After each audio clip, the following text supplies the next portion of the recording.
It's Lauren.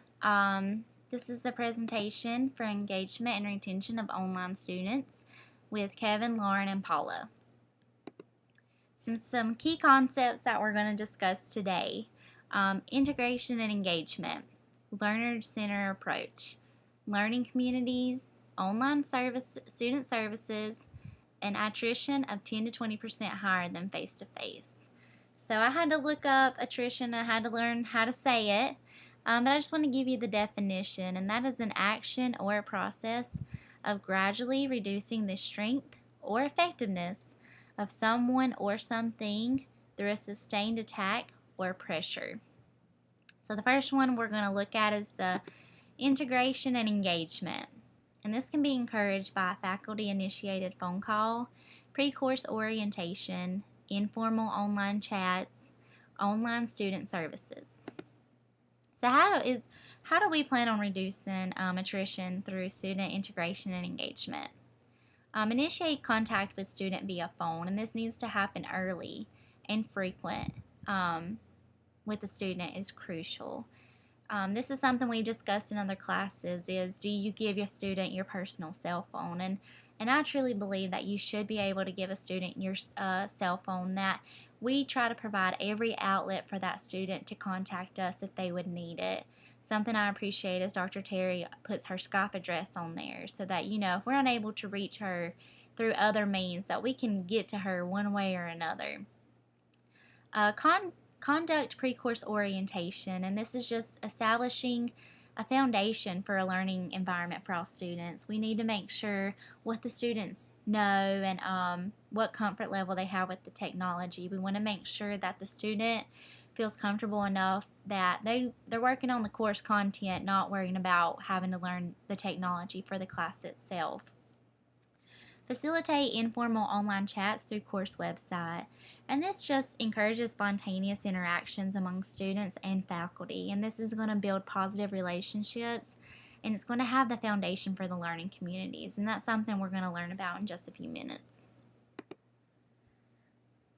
So we want to definitely be learner-centered approach. This is something that's really big right now, and the learner-centered approach is the constructivist teaching that is based on the learner needs to be actively involved in the process of learning, and that they need to be the makers of their own meaning and knowledge. And so we definitely want to keep the student engaged and have active forms of classroom instruction and student input. So how do we plan on using the learner-centered approach to reduce attrition? We begin the course with virtual icebreakers. This is to stimulate communication and just open up the communication lines with the students. And then along with the icebreakers, we want to post our introduction along with encourage the student to post their introduction. This allows for the same participants to learn about each other and to get like a student-to-student and instructor-to-student interaction. And this again is going to build on those learning communities that we're going to talk about. So with the learning communities, it increased persistent, increased flow of information, afford support, provide commitment to group goals, promote cooperation among members, and encourage satisfaction with group efforts. So how do we plan on using learning communities to reduce attrition? Developing group projects and assignments that encourage students to develop relationships with other members so that they can explore existing knowledge and expand their knowledge base together. So this can help the student actually overcome physical separation, feeling of isolation, lack of support. And students that engage in the learning process with their cohorts may develop a sense of community, thus reducing the attrition rates. And there have been multiple studies over the learning communities and how that can actually keep a student in a classroom as well as keep them on track for graduation. So we want to go on to online student services, and this includes a whole list like the assessment, education counseling, administration process, technical support, study skill assistance, career counseling, library services, student rights and responsibilities, and governance. So how do we plan on using student services to reduce attritions? We want to provide online access to a variety of services, including assessments, and the list that we mentioned before. And this is just to focus on the learner's need. They need to know that they have the same assistance and resources as traditional students. And this can be easily made in the syllabus through email. The student needs to definitely know that they can contact and have these resources available if they were to ever need them. Student government meetings on campus should be made available in electronic format, and this is just to provide the distant education students an opportunity to participate just as the traditional education students would. So what outside the classroom that influences retention?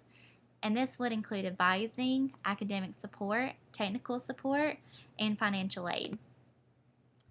We kind of want to go through some characteristics of what we consider a typical online learner to be, and that would be independent, self-directed, autonomous, internally motivated, and collaborative.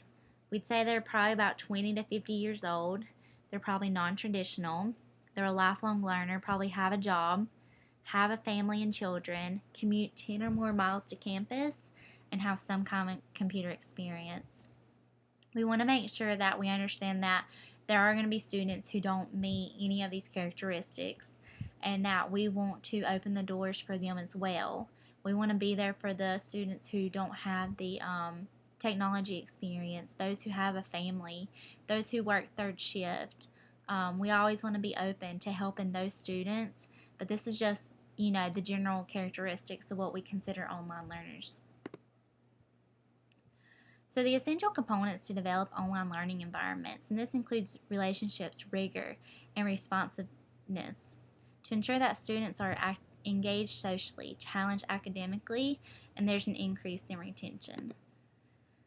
So how do we build relationships? We want to build trust and establish open lines of communication. We want to build introduction exercises, and this can be done with the icebreakers that we mentioned and also with the introductions. We want to assign collaborative group projects, which is something that Dr. Terry has definitely done just within the 2 projects that we've had to do for our class. We want to schedule web-based synchronous conferences, which is something we also do, and designing cumulative reflection projects. And I think Dr. Terry has met all the relationship for the online learners. So how do we establish rigor? We want to establish technology, research skill, and content knowledge. We definitely want to have an active, engaged student using the constructivist model. We want to interactive learning communities. Learning communities are definitely there to help retention, and authentic learning activities. The responsiveness to student, we want to definitely have academic feedback on coursework, and this is something that needs to happen often, and the feedback needs to be essential for the student. We need to select appropriate assessments. We need to make sure that the assignments that we're providing are not too easy for the student and not too hard. You definitely want to work on your scaffolding skills so that the student has the appropriate assessments, that they feel challenged enough, but they're not too intimidated. And then we definitely want to meet the diverse student needs, and this could include the ones who's working third shift. Don't have something due at 3 p.m. Where a student may be in work or may be in class or may have slept since they are third shift. We need to make sure that we're meeting all the needs of our students, and you need to be situational in this process. You need to study your audience and make sure that you are open to all your students and understand where they're coming from and their needs. And here's our resources. This is our presentation, guys. We've enjoyed it, and if you have any questions, you just let us know.